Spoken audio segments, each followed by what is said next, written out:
Now, from Nebraska's trusted news source, this is Channel 8 News at 5. Coming up, we take a deeper look into why fatal car crashes are increasing in Nebraska. Plus, the feds raised interest rates today by a half point. More on what that means for you. But first, fallout tonight from the Bombshell Supreme Court draft leak surrounding Roe versus Wade.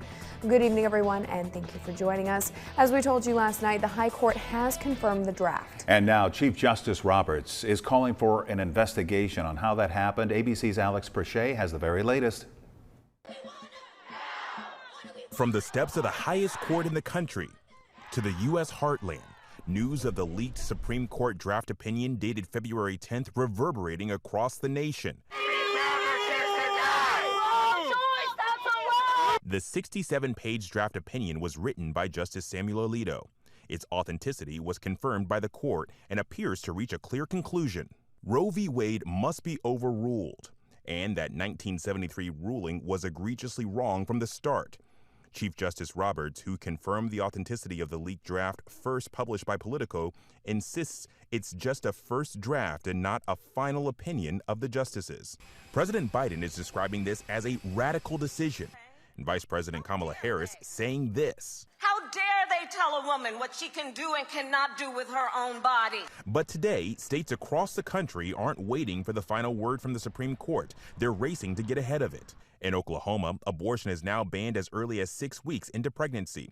The bill signed overnight by the governor, effective immediately. One woman says she was told by one state clinic that she has to drive to Kansas to get an appointment. She's like, you know what, we can't do it here, but I can help you find a different facility. It's going to be in a different state.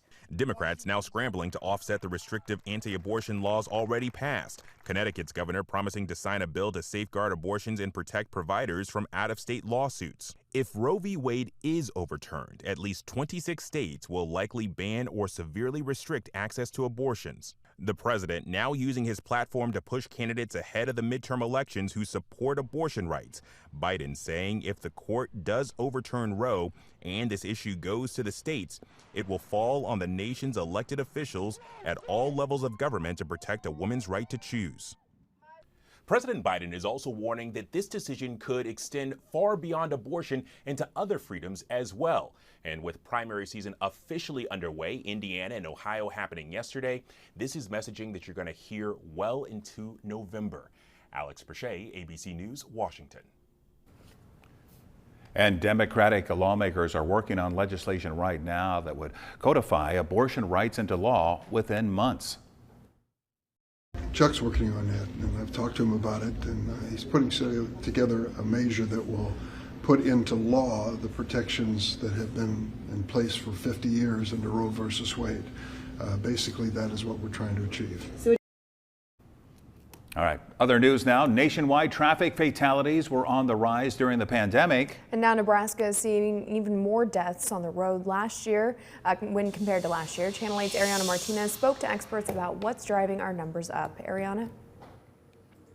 There are a combination of things causing our numbers to rise. One being in populated areas like here in Lincoln, more pedestrians are getting hit than in years past. And throughout the state, officers are finding people speeding well over 100 miles an hour. But what experts at the Nebraska Department of Transportation are seeing is simply that Nebraska ranks 4th in the state with the lowest seatbelt usage. The biggest thing still is we're seeing the lack of seatbelts. And many of the fatalities recently, the people have not been wearing seatbelts, and that's something that we really need to get a change in behavior on and have people understand that that's the first thing that you should do when you get in your car. Every year, car manufacturers are working on ways to remind people to put on their seatbelts, placing reminders in different areas of the car and making alarms louder and longer to encourage you to put your seatbelts on. And tonight on the news at 6, hear what other new safety features are in the works, one that may even help prevent drunk driving. Ariana Martinez, thank you for that story tonight. In other news now, Lincoln's mayor announcing she's tested positive for COVID. Mayor Lyrian Gaylor-Baird making the announcement earlier today. She says she began having symptoms yesterday and tested positive today. She says her symptoms are mild. She's currently quarantined and working from her home. A Malmo man has been found guilty of a 2020 murder. 27-year-old Colton Barnes was found guilty of first-degree murder today. He killed his fiancée, 27-year-old Kayla Metlucka, in their Saunders County home in 2020. Metlucka was beaten and stabbed over a dozen times. Barnes also killed their family dog and left the dog and his fiancée to be discovered by Metlucka's 2 children. Barnes is set to be sentenced in July. After a contentious legislative session, Governor Ricketts is touting the successes in a town hall tonight. That's right. It's going to be a telephone town hall, and the main topic is historic tax relief. The governor, as well as State Senator Linehan, and someone from Americans for Prosperity are going to be taking questions at 5:30 tonight. So in about 25 minutes. To take part, you can call that number on your screen, 833-380-0688. Again, right there at the bottom of your screen. The governor making a renewed call for constitutional carry. A bill guaranteeing it failed in this last legislative session. Posted in his weekly column, Governor Ricketts calls constitutional carry in Nebraska unfinished business. He says Nebraskans have to jump through too many hoops to carry a concealed firearm.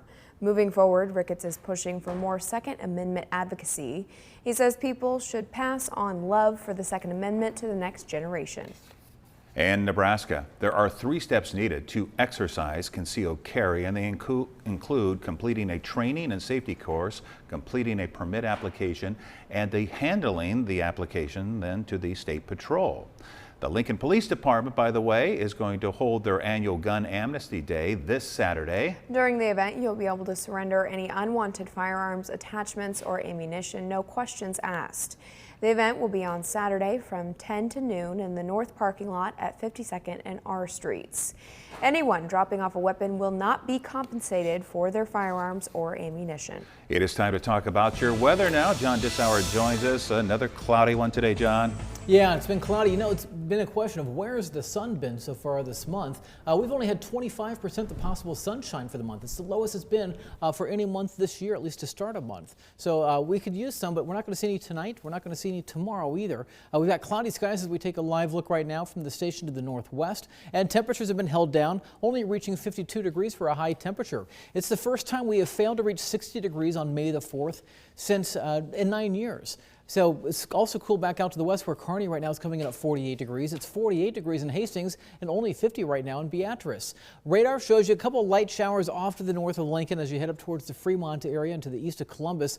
These very light showers tried passing through the Lincoln area earlier. Although I will say when radar was suggesting we had rain over the station, I looked outside and I didn't see any raindrops falling.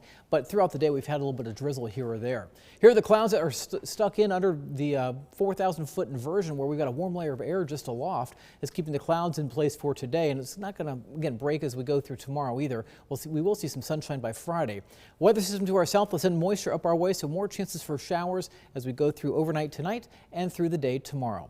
For this evening, 52 degrees at 6, 52 at 8, 51 degrees at 10. Pretty solid numbers. We only had a 3-degree spread in temperatures from the morning low to the afternoon high, and we're going to hold pretty steady through the rest of this evening as well. We'll talk about our chances for rain and some summer-like heat coming our way. That's coming up in my Storm Alert Team forecast. Thank you, John. Turning to national news now. Reaction after a comedian was tackled while performing. Comedian Dave Chappelle was attacked at the Hollywood Bowl last night. Authorities say the man who tackled him was armed with a knife. ABC's Morgan Norwood has more. A chaotic scene unfolding at a comedy show. Law enforcement and EMS swarming the Hollywood Bowl overnight after superstar comedian Dave Chappelle was tackled on stage in the middle of a performance. Highland Avenue at the Hollywood Bowl. Suspect was armed with a gun and a knife. Standby for additional. The suspect, identified as Isaiah Lee, 23 years old, and seen here being wheeled away by EMS to the hospital. According to LAPD, Lee was carrying a knife which looked like a gun. He jumped on stage and attacked Chappelle, who was in the middle of a set. Police say Lee then ran behind a screen on stage. Dave Chappelle reportedly telling the audience, quote, he was being stomped. North Highland Avenue, FD is also responding. The suspect was being held down near Orchestra Hall, advises to enter off of gate X. ABC News has learned Chris Rock, who performed at the venue earlier in the night, came back on stage after the attack and joked, was that Will Smith, referencing the infamous slap during the Oscars weeks ago. Chappelle continuing the show without injury. A representative for Dave Chappelle releasing a statement saying the performances by Chappelle at the Hollywood Bowl were epic and record-breaking, and he refuses to allow last night's incident to overshadow the magic of this historic moment. And Isaiah Lee is being held on suspicion of assault with a deadly weapon. His bail is set at $30,000. I'm Morgan Norwood, ABC News, Los Angeles. In other national news today, Amber Heard testified today in the civil suit brought on by her ex-husband Johnny Depp. The decision to testify comes after a psychologist evaluated Heard and testified she suffered from PTSD. Heard alleges she suffers from the disorder due to the abuse she sustained from Johnny Depp. Depp has testified that he never hit his ex-wife. He maintains that he's the victim of Heard's abuse. And before testifying today, Amber Heard announced she has donated $7 million from her divorce settlement. The proceeds went to the Children's Hospital of Los Angeles and the ACLU. Now to the manhunt for a suspected murderer and a corrections officer in Alabama. They've been on the run since Friday, and now one of the inmates' victims is speaking out with an urgent warning. Here's ABC's Raina Roy.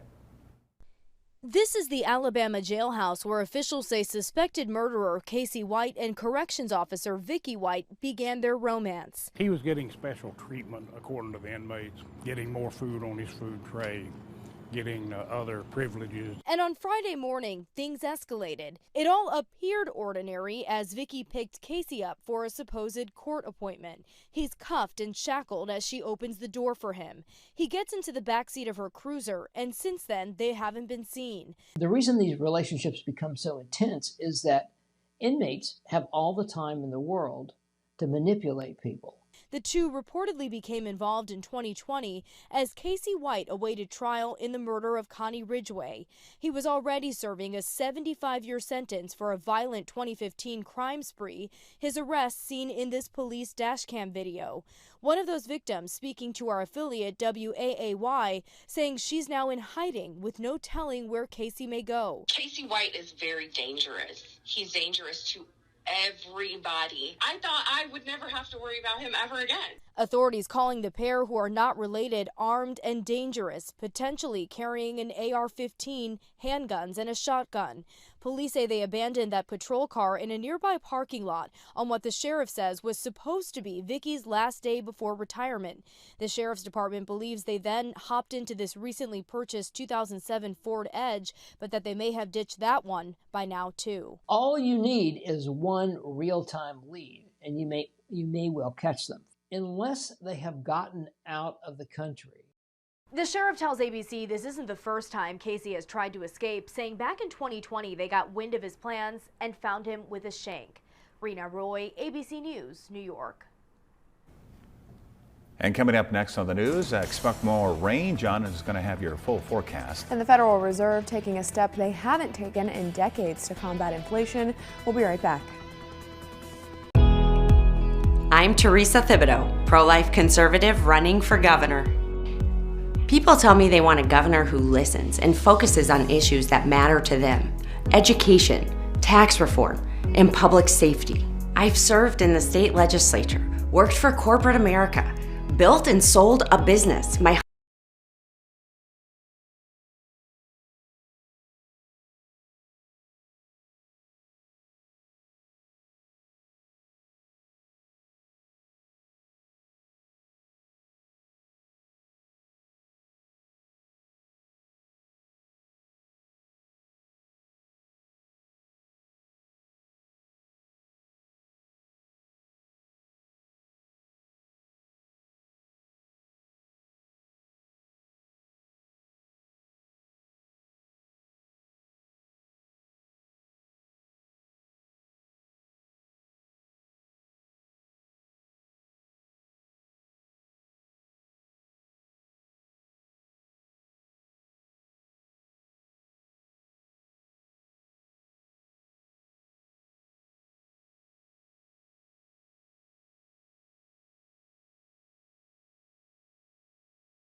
Now, your Storm Alert Team forecast with Chief Meteorologist John Dessauer.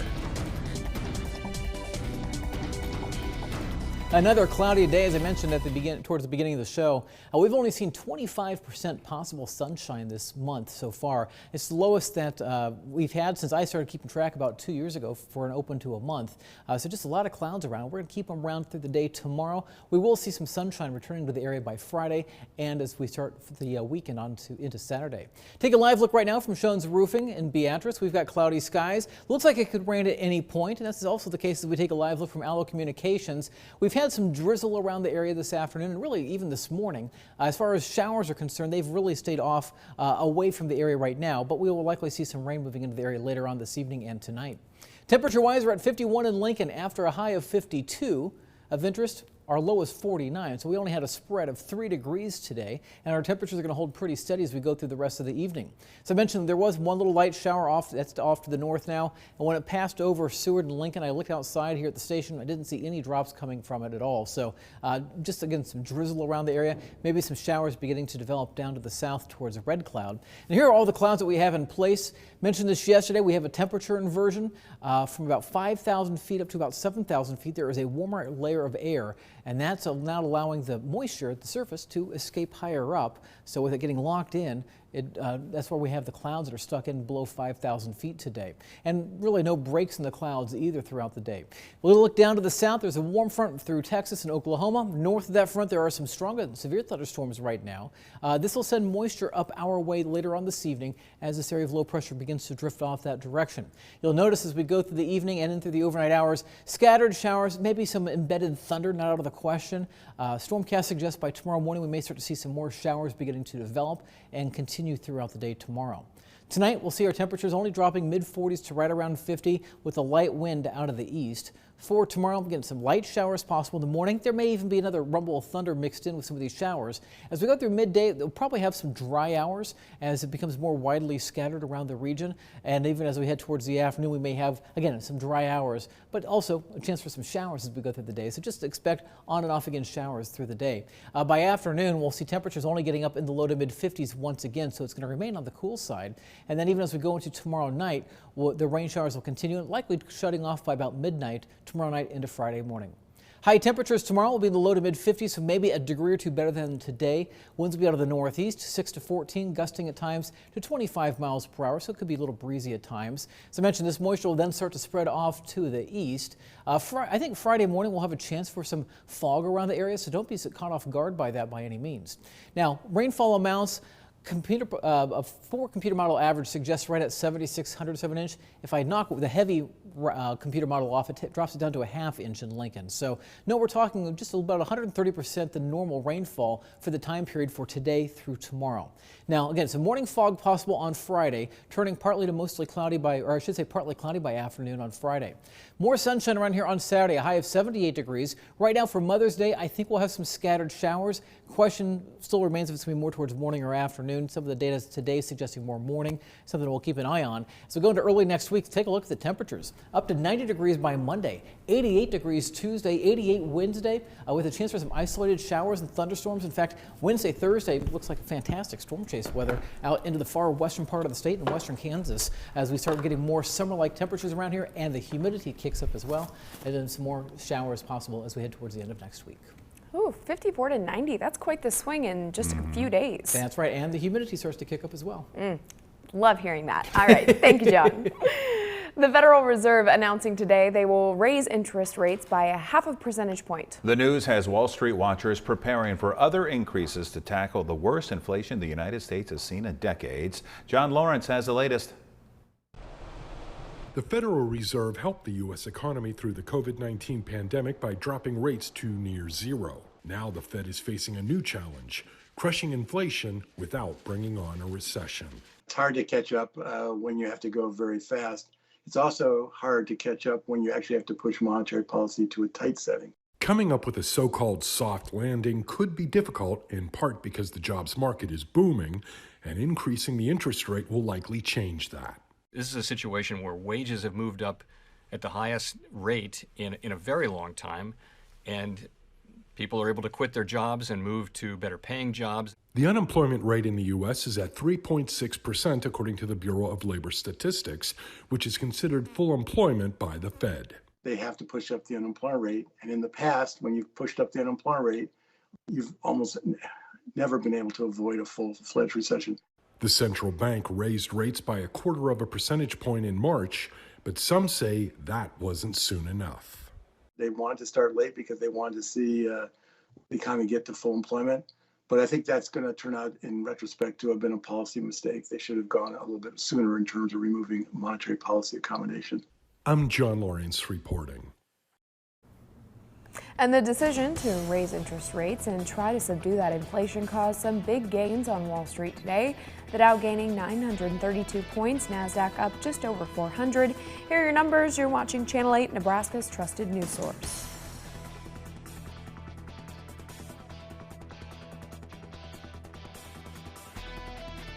Tonight, after the powerful testimonies, get to the bottom of what happened. The January 6th investigation has begun. What happens next? Plus, the new mask guidelines. ABC's World News Tonight with David Muir is the #1 program on all of television.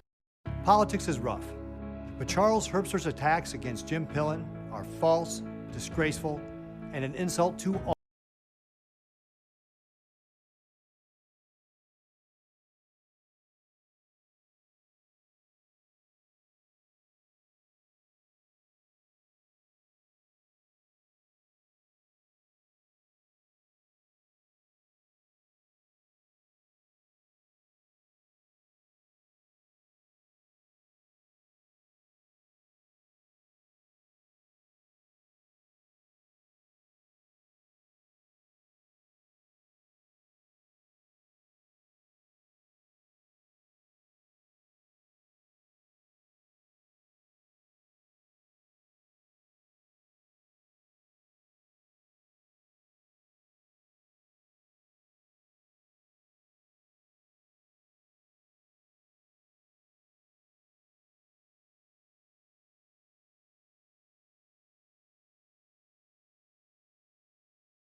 Some great news to end the newscast on here for you. A Lincoln man has been reunited with his 2 dogs after he lost them in a storm.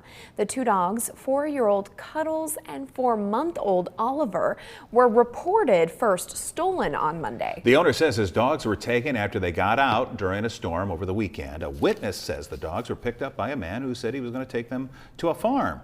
Well, the owner got a call from the person who had his dogs early this morning, and he went right away to pick them up. The owner says when his dogs saw him, quote, they ran right up to me shaking their tails. So always love good endings, you know? And they have great memories, and they know who mom and dad are, and stuff like that. So. All right, Johnny, final check of the weather. Yeah, we are still watching for the potential for some showers developing later on this evening, and even over the next couple hours, we're going to have some drizzle around. Notice down to the south towards Hebron, down towards Red Club, we may start to see some showers beginning to redevelop and start moving off to the north and east. So we'll keep a chance for some rain, at least in the Lincoln area, likely after 9-10 o'clock tonight. Temperatures otherwise holding pretty steady. We're only going to have a low of 50 degrees by tomorrow morning, with more showers coming our way through the day tomorrow. All right. Thank you, John. And thank you all for being here with us. Don't forget, World News is coming up next. And we'll see you back here for news, weather, and sports at 6 o'clock. With the Channel 8 Eyewitness News mobile app, you'll be the first to know. Get alerts about breaking news and weather, all in the palm of your hand.